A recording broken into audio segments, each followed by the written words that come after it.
Por que o corpo de Jesus Cristo desapareceu após a sua morte? De acordo com Allan Kardec, o desaparecimento do corpo de Jesus após sua morte ha sido objeto de inúmeros comentários. Atestam-nos 4 evangelistas, baseados nas narrativas das mulheres que foram ao sepulcro no 3º dia depois da crucificação, e lá não o encontraram. Viram alguns, nesse desaparecimento, um fato milagroso, atribuindo outros a uma subtração clandestina. A Gênese, capítulo 15, item 64. Allan Kardec. No entanto, segundo Leon Denis, o desaparecimento do corpo de Jesus do sepulcro em que fora depositado pode explicar-se pela desagregação da matéria. Cristianismo e Espiritismo. Capítulo 5. Leon Denis. É sabido que todas as matérias animais têm como princípios constituintes o oxigênio, o hidrogênio, o azoto e o carbono, combinados em diferentes proporções. Ora, como dissemos, esses mesmos corpos simples têm um princípio único, que é o fluido cósmico universal. Por suas diversas combinações, eles formam todas as variedades de substâncias que compõem o corpo humano, o único de que aqui falamos, embora ocorra o mesmo em relação aos animais e às plantas. Disto resulta que o corpo humano, na realidade, não passa de uma espécie de concentração, de condensação, ou, se quiserem, de uma solidificação de gás carbônico.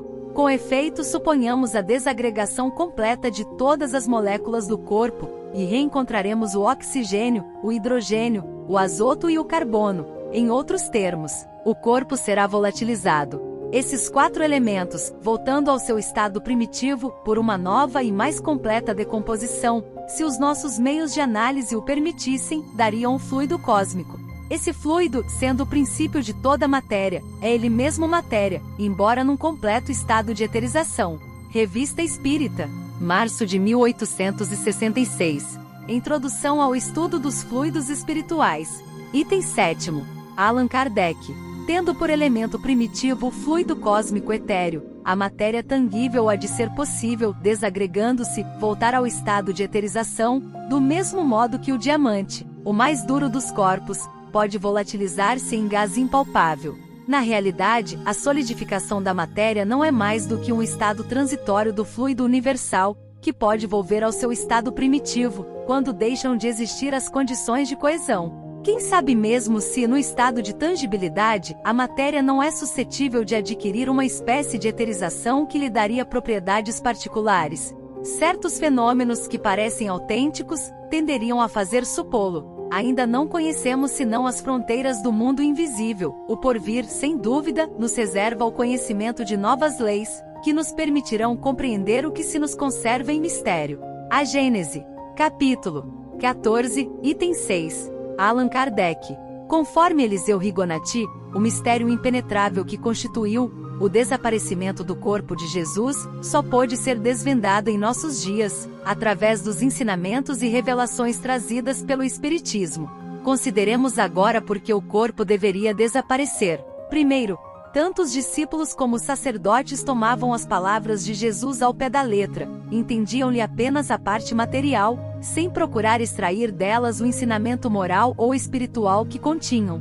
Segundo, como não formavam uma ideia concreta de como o espírito sobrevive à matéria, julgavam que a ressurreição da qual Jesus lhes falava se processaria mediante o corpo de carne.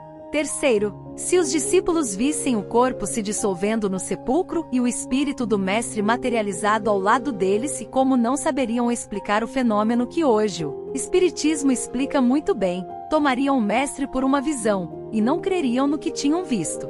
Dariam mais crédito ao corpo que eles sentiam apodrecer no sepulcro, do que ao espírito imortal do mestre, que se tinha tornado visível para eles. E diante do corpo que se desfazia, julgariam que tudo estava consumado, e não mais cuidariam de pregar a palavra divina. Assim, o desaparecimento do corpo de Jesus trouxe 2 grandes vantagens. Primeiro, fortificou a fé dos discípulos que, não sabendo o destino do corpo, e vendo o Mestre materializado perante eles, não mais duvidaram da missão divina de Jesus, nem de seus ensinamentos, nem da tarefa que lhes era confiada. Segundo, os sacerdotes ficaram sem um documento para contradizer os ensinos dos discípulos de Jesus e, portanto, não puderam semear a confusão no seio do cristianismo nascente. Estas foram as razões pelas quais os diretores espirituais do planeta resolveram que o corpo desaparecesse. Mais tarde, quando não houvesse mais perigo para o Evangelho, a verdade seria restabelecida, com a explicação racional do ocorrido. E o Espiritismo vem restabelecer a verdade.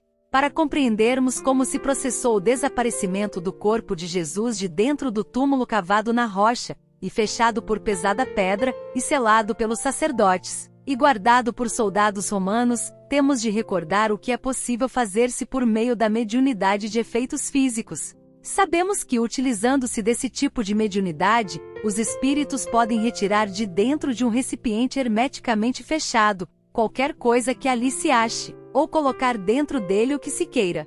Quanto a objetos grandes ou pequenos, leves ou pesados, o transporte deles pelos espíritos é comum em experiências desse gênero. Bem sabemos que os médiuns não precisam estar no local onde se apresenta o fenômeno. Podem estar muito longe dele e completamente inconscientes de estarem servindo de instrumentos a fenômenos de efeitos físicos, pois fornecem apenas os fluidos dos quais os espíritos precisam para realizar o trabalho designado. Assim sendo, mediante a mediunidade de efeitos físicos que os espíritos utilizaram em alto grau, puderam transportar o corpo de Jesus para algum túmulo distante e desconhecido onde se desfez, e cuja matéria voltou ao grande reservatório da natureza. O Evangelho dos Humildes. Capítulo 27. Eliseu Rigonati.